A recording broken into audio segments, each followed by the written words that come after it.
अब शीतल जी एक कमेंट और करिएगा। मिल्कीपुर के नतीजे पर सबकी नजर थी। वहां अयोध्या प्रसाद जी के बेटे अजीत प्रसाद चुनाव लड़ रहे हैं समाजवादी पार्टी के टिकट पर। अयोध्या प्रसाद ही कहते हैं, मैं कह रहा हूं, मैं उनको अयोध्या प्रसाद जानबूझकर कह रहा हूं, अयोध्या के प्रसाद है। हाँ, क्योंकि अयोध्या की सीट हराने के बाद सारे विपक्ष के नेता उनको अयोध्या प्रसाद ही कहने लगे। जैसे अखिलेश यादव जी ने कहा था कि, और हमारे पूर्व विधायक, तो उन्होंने कहा अरे हम सर विधायक हैं, तो उन्होंने कहा अरे इसलिए कह रहा हूं क्योंकि सांसद बनने वाले हैं आप। तो आपने अयोध्या प्रसाद कुछ ऐसे ही कहा। तो अजीत प्रसाद वहां से उम्मीदवार है, उनको 15,000 वोट मिल रहा है शीतल जी, जबकि बीजेपी के चंद्रभानु पासवान को मिल रहा है 32,227 और अंतर है 17,166 वोट। एक तरफा हो रहा है ये तो मुकाबला। नहीं, वहाँ कोई मुकाबला नहीं। देखिए, बाई इलेक्शंस में यूपी में योगी जी के ज़माने में आप कोई मुकाबला हो, ये संभव नहीं है। ये वही हो सकता है जैसे कहीं यादव बेल्ट वगैरह है, जैसे उसमें था करहल में, ऐसी कुछ जगहों पर जहाँ रजिस्ट कर सकते हैं, वरना नहीं कर सकते। पूरा एडमिनिस्ट्रेशन। अच्छा, उसके नीचे देखिए आज़ाद समाज पार्टी है जिसको मिल रहा है 1103 वोट जी। फिर उसके नीचे मौलिक अधिकार पार्टी और छोटे छोटे प्लेयर हैं जी जी। यानी कि ये जो आप देख, ये 1103 वोट अगर जोड़ भी दें तब भी ऐसा लग रहा है कि मुकाबला बीजेपी और सपा की। नहीं, वहाँ कोई मुकाबला नहीं। देखिए, वहाँ पर जो हुआ और जो कुछ आया वो वीडियोस अवेलेबल है कि एसडीएम कह रहा है सपा वाले कार्यकर्ता से कि वो जैसे तुम्हारा नेता रो रहा है वैसे तुम्हारा नंबर लगने वाला है। ये सब वीडियोस है वहाँ।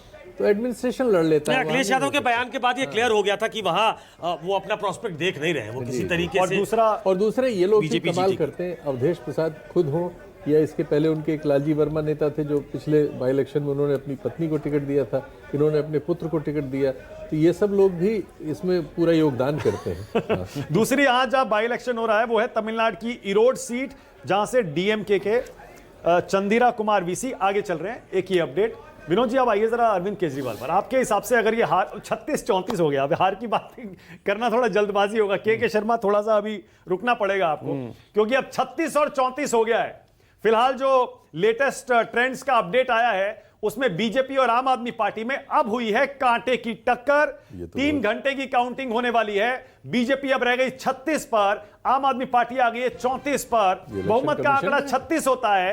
एक भी सीट अगर इधर उधर होती है तो आम आदमी पार्टी आगे निकल सकती है। बीजेपी 37 हो गई, आम आदमी पार्टी 33। ऐसा लगता है क्लोज। ये T20 नहीं है, ये वनडे मुकाबला है। और इस वनडे मुकाबला में अब ऐसा लगता है पावर प्ले अभी खत्म हुआ है। जो रिजल्ट जो भी होगा, इस इलेक्शन का रिजल्ट जो भी हो, जनता ने अरविंद केजरीवाल को राइट साइज किया है। इसको डाउन साइज भी कह सकते हैं, लेकिन राइट साइज अच्छा शब्द है। इसको रिजेक्ट नहीं किया है, उसको कट टू साइज नहीं किया। जैसे मोदी जी के साथ हुआ वैसे ही होता है कि जहां पर जनता चाहती है कि थोड़ा पावर स्ट्रक्चर में बैलेंस बने। और मैं समझता हूं कि ये जो दिल्ली के पावर स्ट्रक्चर था वो अनरियलिस्टिकली आपके पक्ष में था, और उसकी भरपाई जो है बीजेपी केंद्र के इंटरवेंशन से करती थी एलजी के ज़रिए। वो एक ड्यूरेबल अरेंजमेंट नहीं है। तो मैं समझता हूं कि इन दोनों पार्टीज़ को बैठ जाना चाहिए साथ में, जीते जो भी, कि भैया इसको ड्यूरेबल अरेंजमेंट बनाया जाए। क्योंकि बार बार अदालती कार्रवाई, बार बार एक दूसरे के खिलाफ प्रोटेस्ट करना, तो फिर गवर्नेंस तो सफ़र करती है ना। बीजेपी कह रही है 1 नेशन 1 इलेक्शन, किस बेसिस पे कि भाई गवर्नेंस सफ़र करता है।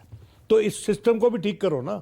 विनोद जी, मैं डायरेक्ट पूछता हूं। मैंने बहुत ब्रॉड सवाल पूछा था कि अरविंद केजरीवाल की 3 ताकतों में से सबसे ज्यादा नुकसान उन्हें किसने पहुंचाया। हाँ। मैं ये कहता हूं पंजाब में जो इन्होंने महिलाओं के अकाउंट में पैसा डालने का वादा पूरा नहीं किया। हाँ। आपको लगता है दिल्ली में वो बैकफायर किया और लोगों ने यकीन नहीं किया? देखिए, उससे इनकी क्रेडिबिलिटी हर्ट हुई।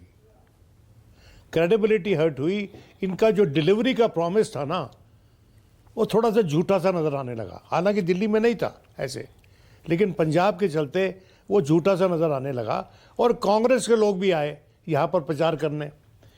भगवंत मान तो आए ही आए, कांग्रेस के पंजाब से लोग आए, बीजेपी के पंजाब से लोग आए, और उन्होंने ये प्रचार किया। उन्होंने भी यही कहा। प्रचार सही भी था। वो वहाँ पर जो सरकार चल रही है वो बहुत ही नाजुक स्थिति में है।